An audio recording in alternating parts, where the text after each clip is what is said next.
ये definitely research भी definitely कहता है कि क्लाइमेट रिलेटेड जो भी चेंजेस है, उसकी वजह से सब में बहुत ज़्यादा एंग्ज़ायटी बढ़ रहा है, तनाव बढ़ रहा है, डिप्रेशन बढ़ रहा है।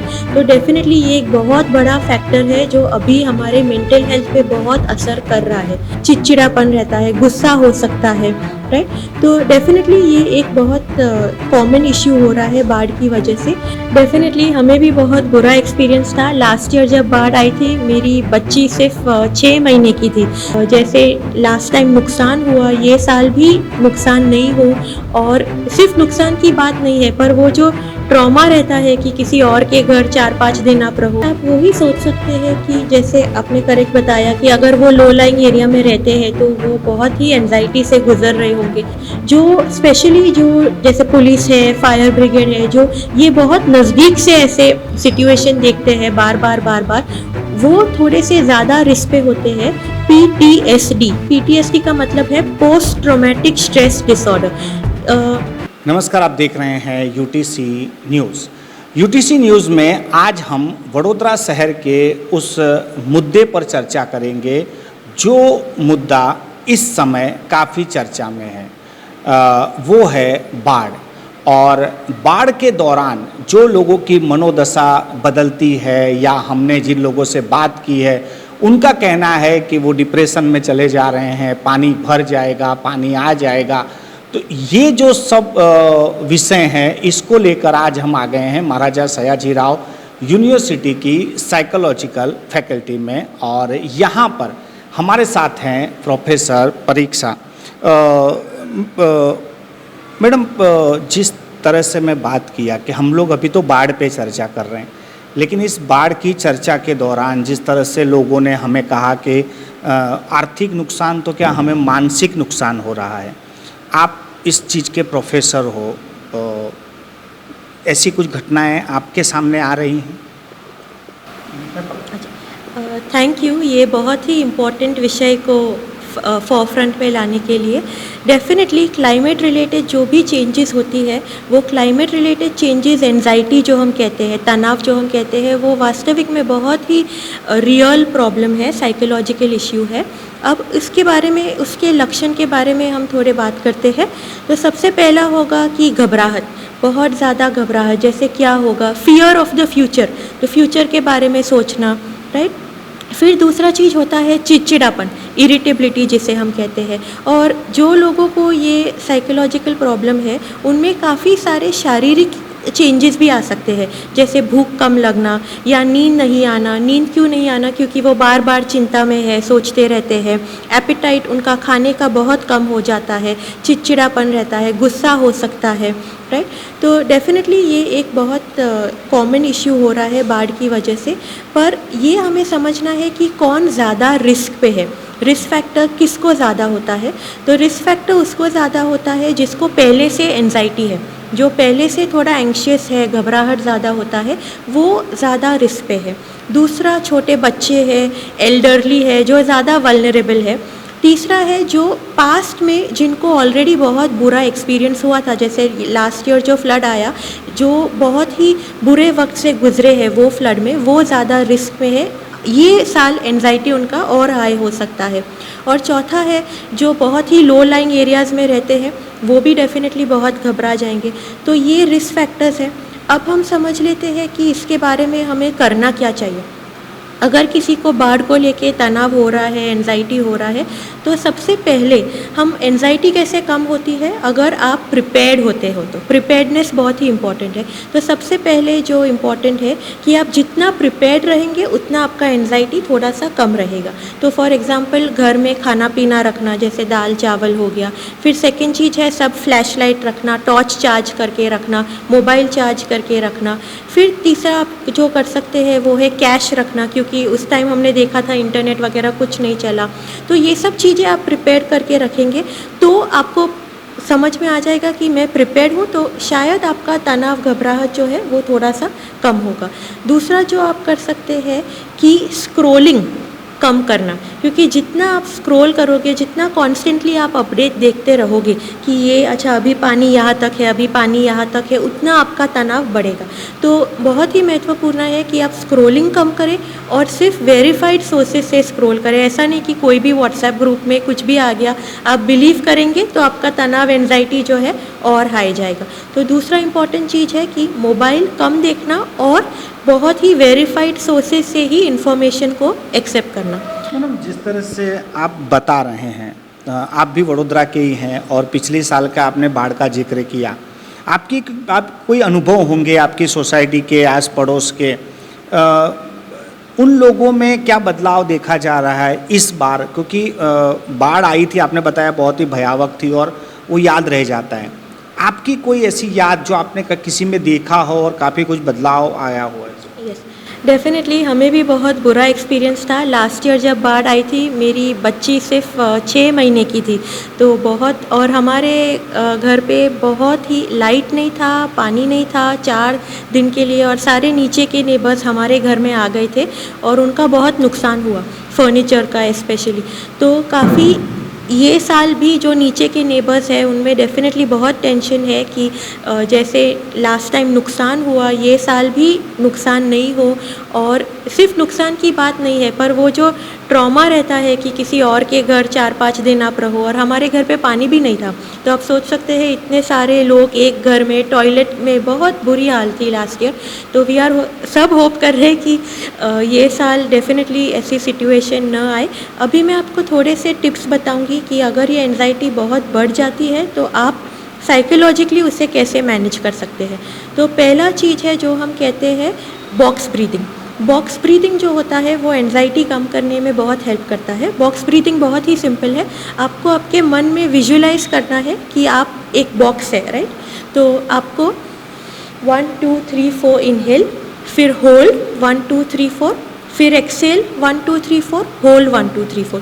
तो ये सिंपल अगर आप बॉक्स ब्रीदिंग करेंगे, या आपको बॉक्स ब्रीदिंग याद भी नहीं रहे तो आप सिंपल डीप ब्रीदिंग करेंगे, तो ये एंजाइटी नर्वस सिस्टम को काम करने में, नर्वस सिस्टम को रिलैक्स करने में मदद करता है। दूसरा चीज़ जो आप कर सकते हैं उसे हम कहते हैं ग्राउंडिंग टेक्निक।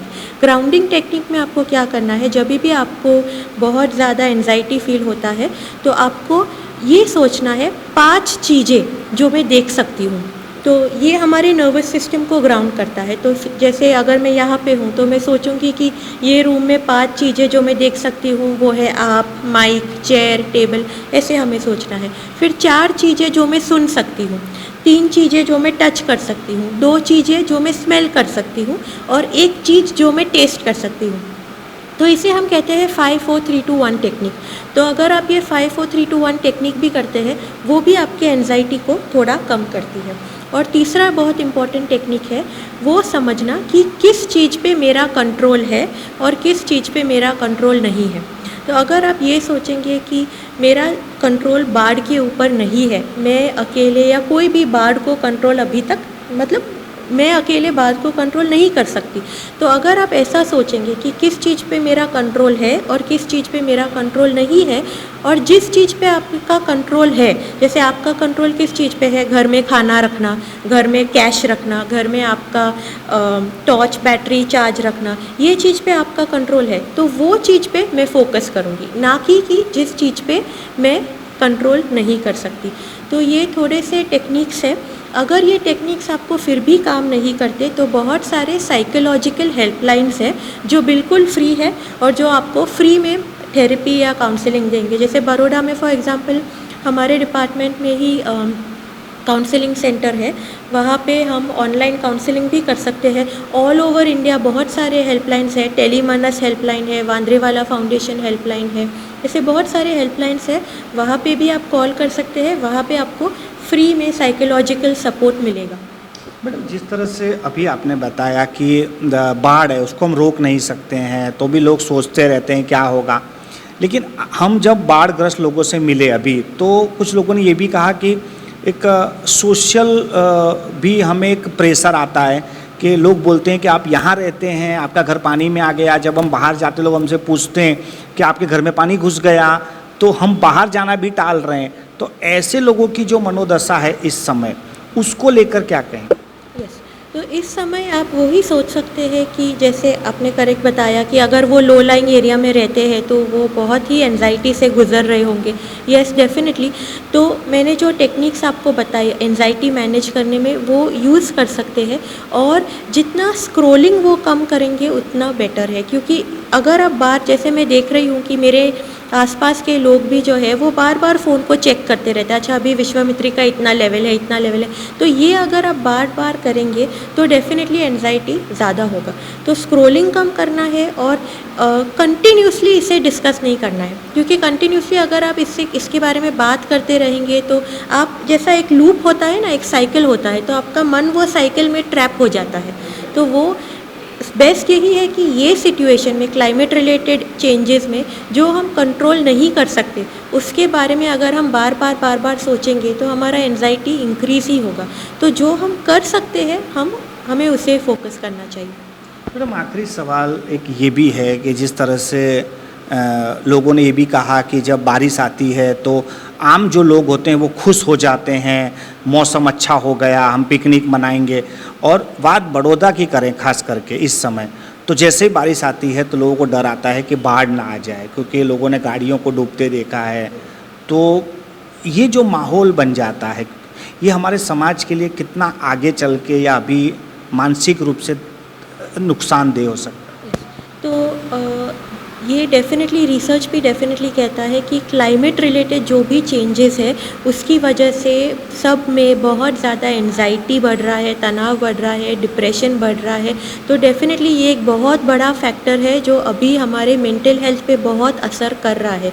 और ये मैं नहीं कह रही हूँ, ये वर्ल्ड वाइड रिसर्च हो रहा है, और सिर्फ बड़ौदा में नहीं, वर्ल्ड में, पूरे वर्ल्ड में क्लाइमेट रिलेटेड जो भी चेंजेस है, जैसे बड़ौदा में फॉर एग्जांपल फ्लड्स है, कहीं कोई और क्लाइमेट रिलेटेड प्रॉब्लम होगा, तो ये मेंटल हेल्थ पे बहुत ही ज़्यादा इम्पैक्ट करता है। ये एक रिसर्च प्रूवन फैक्ट है। पर उसके लिए अब हम क्या कर सकते हैं वो बहुत ही हम जितना हो सके अपनी मेंटल हेल्थ को प्रोटेक्ट कर सकते हैं। और मैं कहना चाहूँगी कि साइकोलॉजिकल हेल्प सीख करना उसमें कोई शर्मिंदगी की बात नहीं है। तो अगर आप अपनी मेंटल हेल्थ नहीं मैनेज कर सकते तो काउंसलर के पास जाना, साइकोथेरेपिस्ट के पास जाना, ये एक स्ट्रेंथ का साइन है, ये वीकनेस का साइन नहीं है। इसका मतलब है कि आप अपने आप को हेल्प करना चाहते हैं, तो ये बहुत इम्पॉर्टेंट बात है। उसमें कोई शर्मिंदगी नहीं होनी चाहिए कि तुम काउंसलर के पास जा रहे हो या आप थेरेपिस्ट के पास जा रहे हो। और इंडिया में बहुत सारे रिसोर्सेज हैं जहाँ पे आप काउंसलर को, जैसे यहाँ पे काउंसलिंग सेंटर है वो बिल्कुल फ्री है। बहुत सारे काउंसलर्स हैं जो स्लाइडिंग स्केल पे सेशन लेते हैं। स्लाइडिंग स्केल मतलब अगर उनके चार्जेस फॉर एग्जांपल 1000 है तो स्लाइडिंग स्केल में वो 400 500 में सेशन लेंगे। तो ऐसे बहुत सारे हमारे पास इंडिया में रिसोर्सेज है जो हेल्प कर सकते हैं आपको। तो काउंसलर के पास जाना, थेरेपिस्ट के पास जाना, इसमें कोई प्रॉब्लम नहीं है। In fact it is a sign of strength. ये दिखाता है कि आप में बहुत ताकत है कि आप आपके प्रॉब्लम से बाहर आना चाहते हो। ये मैडम एक सवाल और है, जैसे हमने अभी तक लोगों की बात की है, नागरिक की बात की है, लेकिन जब भी बाढ़ आ जाती है तो जो अधिकारी होते हैं, जो पॉलिटिकल विंग होता है, मेयर होते हैं, उनकी कामगिरी बढ़ जाती है तो वो तनाव में आ जाते हैं। हमारे पिछले एक मेयर थे, उनका तो कहना था कि मैंने जब बाढ़ में थी तो मैं रात को, मेरे को सपने आते थे या मैं खड़ी हो जाती थी पानी की आवाज़ सुनकर। तो हमारे जो अधिकारी लोग हैं, जो पॉलिटिकल विंग है, पुलिस है, वो ऐसे मामलों में किस तरह से अपने आप को, अपनी मनोदशा को ठीक रख सकते हैं? ये आपने बहुत इम्पॉर्टेंट बात की कि स्पेशली जो बहुत अथॉरिटी के पोजीशन में है, या सिर्फ मेयर वगैरह नहीं, फायर डिपार्टमेंट के जो लोग हैं, जो राउंड द पुलिस के जो लोग हैं, राउंड द क्लॉक जो काम करते हैं, उनको तो सबसे ज़्यादा सपोर्ट, साइकोलॉजिकल सपोर्ट की ज़रूरत है। ये बहुत ही अच्छा क्वेश्चन है आपका। और दूसरा चीज़ है कि मैं आपको बताना चाहूँगी, जो स्पेशली जो जैसे पुलिस है, फायर ब्रिगेड है, जो ये बहुत नज़दीक से ऐसे सिचुएशन देखते हैं बार बार, वो थोड़े से ज़्यादा रिस्क पे होते हैं PTSD का मतलब है पोस्ट ट्रॉमेटिक स्ट्रेस डिसऑर्डर। ये क्या होता है PTSD कि जो लोग बहुत भयानक सिचुएशन से गुज़रते हैं उनमें एक साइकोलॉजिकल डिसऑर्डर हो जाता है, जैसे हम कहते हैं PTSD, जिसमें फ्लैशबैक आते हैं कि वो अभी जागे हुए हैं पर उनको वो घटना की फ्लैशबैक आती है, नींद बिल्कुल नहीं आती, नींद में भी डरावने सपने आते हैं। पर एक अच्छी बात है कि पीटीएसडी के साइकोलॉजिकल ट्रीटमेंट्स अवेलेबल है। तो अगर उनको, जैसे फायर ब्रिगेड है, पुलिस है, उनको ऐसा कुछ भी हो रहा है तो डेफिनेटली उनको साइकोलॉजिकल हेल्प सीख करना चाहिए। और ये सब चीज़ों की ट्रीटमेंट्स अवेलेबल है, मेडिकल ट्रीटमेंट्स भी और psychological support, psychological counselling, psychological therapy available है और उनको डेफिनेटली ये लेना चाहिए। और ये ज़्यादा रिस्क पे है, जो लोग बहुत क्लोजली ये सब बाढ़ वगैरह को देखते हैं, रेस्क्यू एफर्ट्स में है, ये लोग बहुत रिस्क पे है पीटीएसडी के लिए, क्योंकि बहुत क्लोज क्वार्टर से ये लोग देखते हैं। हम तो अपने घर में फिर भी सुरक्षित है, पर ये बहुत अच्छा क्वेश्चन था आपका और उनको भी साइकोलॉजिकल सपोर्ट की ज़रूरत डेफिनेटली ज़्यादा है इनफैक्ट। बहुत बहुत धन्यवाद हमसे चर्चा करने के लिए। आप देख रहे थे कि जब मौसम में बदलाव आते हैं, वडोदरा में जब बाढ़ आई है तो लोगों की जो मनोदशा बदलती है, उससे वो अपने आप को कैसे सेफ रख सकते हैं, उसमें आम नागरिक की भी बात हुई है और उन लोगों की भी बात हुई है जो ऐसी इमरजेंसी सेवाओं में अपना कर्तव्य निभाते हैं। किस किस तरह से क्या क्या करना चाहिए वो इस पूरे वीडियो में आप वैसे भी सुन चुके हैं। आपके भी कोई यदि सवाल हैं, इससे जुड़ा हुआ कोई मुद्दा है तो आप नीचे कमेंट बॉक्स में कमेंट कर सकते हैं। हम कोशिश करेंगे कि आपका उस सवाल का जवाब भी मैडम से लिया जाए।